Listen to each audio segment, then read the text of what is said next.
একদা হযরত ওমর রাদিয়াল্লাহু তাআলা আনহু বিশ্বনবী হযরত মুহাম্মদ সাল্লাল্লাহু আলাইহি ওয়াসাল্লামকে হত্যা করার উদ্দেশ্যে তলোয়ার হাতে নিয়ে ছুটে চললেন। প্রতিমধ্যে ওমরের এক ঘনিষ্ঠ বন্ধু নাঈম বিন আব্দুল্লাহ তাকে দেখতে পান। নাঈম বিন আব্দুল্লাহ ওমরকে জিজ্ঞাসা করেন, হে ওমর, তুমি তলোয়ার তাক করে কোথায় যাচ্ছ? তখন ওমর বললেন, আমি ইসলামের নবী মুহাম্মদকে আজকে হত্যা করার জন্য তলোয়ার নিয়ে বের হয়েছি। তখন ওমরের বন্ধু নাঈম বিন আব্দুল্লাহ বললেন, হে ওমর, তুমি ইসলামের নবী মুহাম্মদকে হত্যা করতে যাচ্ছ, আর এদিকে তোমার ঘরের খবর জানো কি? তখন ওমর বললেন, কি হয়েছে? তখন নাঈম বিন আব্দুল্লাহ বললেন, হে ওমর, তোমার বোন এবং ভগ্নিপতি মুসলমান হয়ে গিয়েছে। এই কথা শুনে ওমরের মাথায় রক্ত উঠে গেল।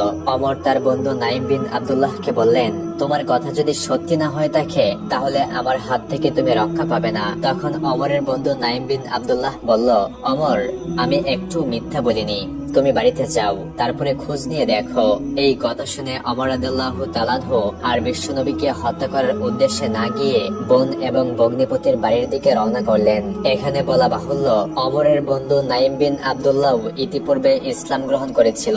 ওমর যখন বোনের বাড়িতে প্রবেশ করলেন তখন তিনি ঘর থেকে কুরআনুল কারীমের শব্দ শুনতে পাচ্ছিলেন। কে যেন পড়ছিল কুরআনের সুমধুর আয়াত। তখন ওমর ঘরের বাহিরে অল্পক্ষণ দাঁড়িয়ে কুরআনের আয়াত কিছুটা শুনছিলেন। অতঃপর ওমর ঘরের ভিতরে প্রবেশ করেন। ওমরকে দেখে ওমরের বোন এবং ভগ্নিপতি কুরআনের আয়াতের পাণ্ডুলিপিগুলি লুকিয়ে ফেললেন। তারপর ওমর তাদের উদ্দেশ্যে বললেন, শুনেছি তোমরা নাকি মুসলমান হয়ে গিয়েছো। তখন তারা জবাবে কোনো কথা বললেন না। ওমর রাদিয়াল্লাহু তাআলা আনহু আবারও জিজ্ঞাসা করলেন, তোমরা কি মুসলমান হয়ে গেছো? তোমরা যে মুসলমান হয়ে গেছো, এটা কি সত্যি কথা নাকি মিথ্যা? তখন তার বোন ওমরের প্রশ্নের জবাব দিলেন, হ্যাঁ, আমরা মুসলমান হয়ে গেছি, এটা সত্য কথা। তখন ওমর তাদেরকে বললেন, তোমরা ঘরের মধ্যে এতক্ষণ কি পড়তেছিলা? তখন ওমরের বোন ফাতেমা জবাব দিলেন, আমরা এতক্ষণ ঘরের মধ্যে কুরআনের একটি সূরা পাঠ করছিলাম। তখন ওমর তাদেরকে বললেন, আমি সেই কুরআনুল কারীমের সূরাটি শুনতে চাই, আমাকে একটু পড়ে শোনাবে কি? তখন ওমরের ভগ্নিপতি সাঈদ এবং ওমরের বোন ফাতেমা বললেন, তুমি এই কুরআনের সূরা শুনতে হলে তোমাকে অবশ্যই গোসল করে পাক পবিত্র হয়ে আসতে হবে। তখন ওমর রাদিয়াল্লাহু তাআলা আনহু গোসল করে পাক পবিত্র হয়ে আসলেন। তখন ওমরের বোন এবং তার ভগ্নিপতি কুরআনুল কারীমের সূরা তোহা পাঠ করে শোনালেন। এই সূরা শুনে মুহূর্তের মধ্যেই স্তব্ধ হয়ে যান ওমর। ওমর রাদিয়াল্লাহু তাআলা আনহু ভাবতে থাকেন, এত সুন্দর সমুদ্র কুরআন কোনো মানুষের দ্বারা সৃষ্টি হতে পারে না, এটা কেবল আল্লাহ রাব্বুল আলামিনের বাণী হতে পারে। তখন ওমর রাদিয়াল্লাহু তাআলা আনহু আর এক মুহূর্ত ঘরের ভিতর দেরি না করে সাথে সাথে হযরত ওমর রাদিয়াল্লাহু তাআলা আনহু নবীজির দরবারের উদ্দেশ্যে রওনা করলেন। তখন ওমরের তলোয়ারটা ওমরের হাতে ছিল। এদিকে বিশ্বনবী এবং তার সাহাবীদের কাছে খবর আসলো, ওমর তলোয়ার নিয়ে নবীজিকে হত্যা করতে আসতেছে। এই খবর শুনে সাহাবীরা উত্তেজিত হয়ে পড়লেন।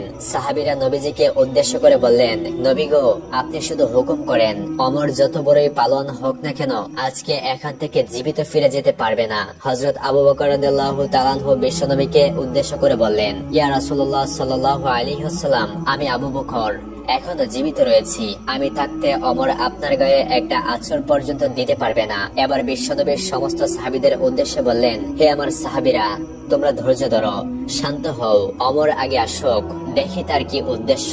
কিছুক্ষণ পর দেখা যায় হযরত ওমর রাদিয়াল্লাহু তাআলা আনহু তলোয়ার উঁচু করে নবীজির দরবারের দিকে আসতেছেন। তা দেখে সমস্ত সাহাবীরা যার যার পজিশন নিয়ে নেন এবং সাহাবীরা প্রস্তুতি নিয়ে নেন যে আজকে ওমরকে এখান থেকে জীবিত ফেরত দেওয়া হবে না। ওমর যখন কিছুটা কাছাকাছি চলে আসলেন তখন বিশ্বনবীর সমস্ত সাহাবীদের উদ্দেশ্যে বলতে লাগলেন, হে সাহাবীরা, তোমরা কেউ কিছুই ওমরকে বলবে না, ওমরের ব্যাপারটা যা করার আমি নিজেই করব। এরপর ওমর যখন বিশ্বনবীর খুব কাছাকাছি চলে আসলেন তখন নবীজি তার হাত দিয়ে ওমরের জামার কলার চেপে ধরে বললেন, হে ওমর, কি উদ্দেশ্য নিয়ে এখানে এসেছো? সাথে সাথে ওমরের হাত থেকে তলোয়ার পড়ে যায়। ওমর বিশ্বনবীর এত সুন্দর চাঁদ মাখা মায়াবী চেহারা দেখে মুহূর্তে পাগল হয়ে যায়। ওমর চিৎকার দিয়ে নবীজিকে ডেকে বললেন, নবী গো, আপনি এক্ষুনি আমাকে কালেমা পড়িয়ে মুসলমান বানিয়ে দিন। ওমরের মুখে এমন কথা শুনে সমস্ত সাহাবীরা সাথে সাথে নারায়ে তাকবীর দিয়ে উঠলেন। সাহাবীদের মধ্যে আনন্দের ঝড় বয়ে যেতে লাগলো। সবাই আল্লাহু আকবার বলে তাদের তলোয়ারগুলো উঁচু করে দাঁড়িয়ে গেলেন। সমস্ত সাহাবীরা নারায়ে তাকবীর বলে ওমর রাদিয়াল্লাহু তাআলা আনহুকে গ্রহণ করে দিলেন। বিশ্বনবীও অত্যন্ত খুশি হয়ে গেলেন। হযরত ওমর রাদিয়াল্লাহু তাআলা আনহুর ইসলাম গ্রহণের পর মুসলমানদের মধ্যে নতুন শক্তির চেতনা জেগে উঠল। সবাই প্রকাশ্যে আল্লাহর নাম জপতে থাকলো। আবু জাহেলের কানে এই খবর যাওয়ার পর আবু জাহেল রাগে ক্ষোভে ফেটে পড়ল।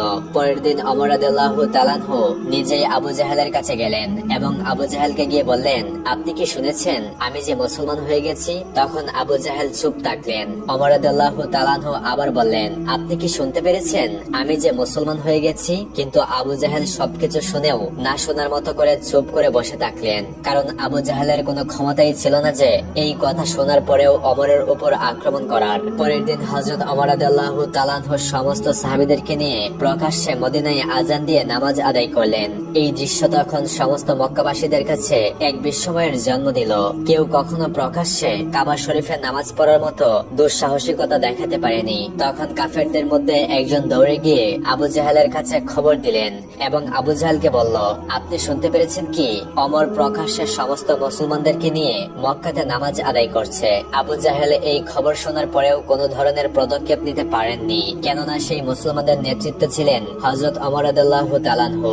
একদিন বিশ্বনবীর কাছে একজন মুসলিম আর একজন ইহুদি জমি সংক্রান্ত একটা সমস্যা নিয়ে বিচার নিয়ে আসেন। নবীজির সমস্ত ঘটনার বর্ণনা শুনে রায়টি ইহুদির পক্ষে দিলেন, কিন্তু মুসলিম ব্যক্তিটি এই রায়ে সন্তুষ্ট হতে পারেননি। তিনি নবীজির দরবার থেকে হযরত আবু বকর রাদিয়াল্লাহু তাআলা আনহুর কাছে চলে গেলেন এবং আবু বকরকে গিয়ে বললেন, হে আবু বকর, আমার সঙ্গে অমুক ইহুদির মধ্যে জমি সংক্রান্ত বিষয়ে সমস্যা হয়েছিল, কিন্তু আমি একজন মুসলিম এটা জেনেও নবীজি রায়টা ইহুদির পক্ষে দিয়েছে, আমার পক্ষে রায়টি দিল না। আবু বকর, আমি এখন তোমার কাছে এসেছি, তুমি কি এই বিষয়ে কিছু করতে পারবে আমার পক্ষে? আবু বকর রাদিয়াল্লাহু তাআলা আনহু ওই মুসলিম ব্যক্তির কথা শুনে বললেন, যেখানে বিশ্বনবী ফয়সালা দিয়ে দিয়েছে তার উপরে আর কোনো ফয়সালা থাকতে পারে না। ভাই, এবার আপনি আপনার বাড়িতে চলে যান। ওই ব্যক্তিটি এই কথা শুনে আবু বকরের বাড়ি থেকে বের হয়ে আসলেন, কিন্তু সে মনে মনে সন্তুষ্ট হতে পারলেন না। তাই সে চিন্তা করলেন হযরত ওমরের কাছে গিয়ে নালিশ জানাবেন। অতঃপর ওই মুসলিম ব্যক্তি হযরত ওমর রাদিয়াল্লাহু তাআলা আনহুর কাছে নালিশ নিয়ে আসলেন। ওমর রাদিয়াল্লাহু তাআলা আনহুকে বাড়িতে দেখতে পেয়ে মুসলিম ব্যক্তি তার কাছে বললেন, হে ওমর, আমি এবং এক ইহুদি ব্যক্তির মধ্যে জমি সংক্রান্ত বিষয় নিয়ে সমস্যা হচ্ছিল। আমরা বিশ্বনবীর কাছে একটা সুষ্ঠু ফয়সালার জন্য গিয়েছিলাম, কিন্তু নবীজি ফয়সালা ঠিকই করেছেন, কিন্তু রায় দিয়েছেন ইহুদির পক্ষে। আমি যে একজন মুসলিম, আমার পক্ষে কোনো রায় দিলেন না। হে ওমর, আমি এখন তোমার কাছে এসেছি, তুমি কি আমার পক্ষে কিছু করতে পারো? তখন হযরত ওমর রাদিয়াল্লাহু তাআলা আনহু আর কিছু না বলে মুসলিম ব্যক্তিকে বললেন, ঠিক আছে ভাই, তুমি একটু দাঁড়াও, আমি ঘরের ভেতর থেকে একটা ফয়সালা নিয়ে আসছি। এই বলে ওমর রাদিয়াল্লাহু তাআলা আনহু ঘরের ভিতরে চলে গেলেন। প্রিয় বন্ধুরা, আমাদের চ্যানেলটি এখনো সাবস্ক্রাইব না করে থাকলে এখনই চ্যানেলটি সাবস্ক্রাইব করে নিন পরবর্তী ভিডিও পেতে। কিছুক্ষণ পর ওমর রাদিয়াল্লাহু তাআলা আনহু একটি বড় তলোয়ার নিয়ে ঘর থেকে বের হয়ে আসলেন এবং এক ক্ষোভে ওই বালকটির কল্লা ঘাট থেকে আলাদা করে দিলেন।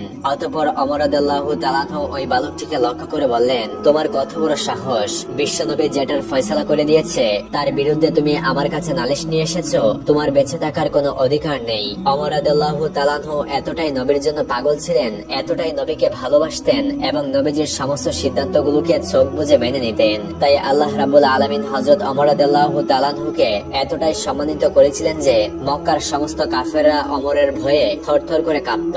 একদিন হযরত ওমর রাদিয়াল্লাহু তাআলা আনহু রাস্তা দিয়ে হেঁটে কোথাও যাচ্ছিলেন এবং সেই একই রাস্তা দিয়ে একজন ইহুদি ব্যক্তি মদ খেয়ে যাচ্ছিলেন। ইহুদি ব্যক্তি যখন লক্ষ্য করলেন দূর থেকে দেখা যায় হযরত ওমর রাদিয়াল্লাহু তাআলা আনহু এই রাস্তা দিয়ে আসতেছে, তখন ওই ইহুদি ব্যক্তি থরথর করে কাঁপতে লাগলেন এবং আল্লাহর কাছে বলতে লাগলেন, ওগো আল্লাহ, আপনি আমাকে আজকে ওমরের হাত থেকে বাঁচান। ওমর যদি জানতে পারে আমার হাতে মদের বোতল, তাহলে আমাকে নিমিষে শেষ করে দেবে। হে আল্লাহ, আমি ওয়াদা করছি আপনি আমাকে আজকে এই বিপদ থেকে বাঁচান, আমি কোনোদিন জীবনে মদ পান করব না। কিছুক্ষণ পর হযরত ওমর রাদিয়াল্লাহু তাআলা আনহু লোকটির একদম কাছাকাছি চলে আসলেন। অতঃপর ওমর সেই ব্যক্তির হাতে একটি বোতল দেখে জিজ্ঞাসা করলেন, হে বালক, তোমার হাতের মধ্যে এটা কিসের বোতল? তখন ওই ইহুদি ব্যক্তি জবাব দিল, হে ওমর, আমার হাতের মধ্যে একটা দুধের বোতল। তখন ওমর রাদিয়াল্লাহু তাআলা আনহু ওই ব্যক্তিটিকে লক্ষ্য করে বললেন, তাহলে তুমি তোমার বোতলের মুখটা একটু খুলে ঢেলে দেখাও। তখন ওই ইহুদি ব্যক্তি ভয়ে থরথর করে কাঁপতে লাগলেন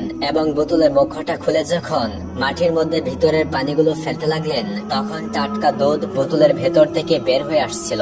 সুবহানাল্লাহ। সুবহানাল্লাহ। মক্কাতে যখন আবু জাহেল ও তার সহচারীদের ভয়ে নিরীহ সাহাবীরা মক্কা ছেড়ে মদিনায় হিজরত করতে লাগলেন, কিছু কিছু সাহাবীরা রাতের অন্ধকারে পালিয়ে মদিনায় চলে যান। ঠিক সেই মুহূর্তে বিশ্বনবীর নির্দেশে হযরত ওমর রাদিয়াল্লাহু তাআলা আনহু মক্কা ছেড়ে মদিনায় হিজরত করেন। কিন্তু পালিয়ে হিজরত করার পাত্র ওমর রাদিয়াল্লাহু তাআলা আনহু ছিলেন না। তাই তো তিনি যেদিন মক্কা থেকে মদিনায় হিজরত করবেন, সেদিন মক্কায় দাঁড়িয়ে প্রকাশ্যে ঘোষণা দেন, কেউ যদি তোমাদের স্ত্রীকে বিধবা করতে চাও তাহলে আমি ওমরকে এসে বাধা দাও। কেউ যদি তাদের পিতামাতার বুক খালি করতে চাও তাহলে আমি ওমরের তলোয়ারের সামনে এসে দাঁড়াও। কিন্তু সেদিন কারো কোনো সাহস হয়নি ওমর রাদিয়াল্লাহু তাআলা আনহুর কাছে এসে তাকে বাধা প্রদান করার। মক্কা থেকে মদিনায় হিজরতের বেশ কয়েক বছর পর বিশ্বনবী দুনিয়া ছেড়ে চলে যান। বিশ্বনবীর বিদায়ের পর হযরত আবু বকর রাদিয়াল্লাহু তাআলা আনহু পরলোক গমন করেন। হযরত আবু বকর রাদিয়াল্লাহু তাআলা আনহুর বিদায়ের পর খেলাফতের সম্পূর্ণ দায়িত্ব এসে পড়ে হযরত ওমর রাদিয়াল্লাহু তাআলা আনহুর উপর। ওমর রাদিয়াল্লাহু তাআলা আনহু ছিলেন মুসলিম উম্মাহর দ্বিতীয় খলিফা এবং একই সাথে তিনি ছিলেন অর্ধ পৃথিবীর বাদশাহ। তার খেলাফতে মুসলিম উম্মাহ সবচেয়ে আরাম এবং শান্তিময় ভাবে জীবনযাপন করতে পেরেছিল। তিনি অর্ধেক পৃথিবীর বাদশাহ হয়েও প্রতি রাতে মানুষের বাড়িতে বাড়িতে গিয়ে খোঁজ খবর নিতেন, কোন বাড়িতে কে না খেয়ে আছে, কার ঘরে কি অভাব আছে। অতঃপর তিনি সরকারি কোষাগার থেকে সেই অভাবগ্রস্ত মানুষদের বাড়িতে খাবার পাঠিয়ে দিতেন। সুবহানাল্লাহ।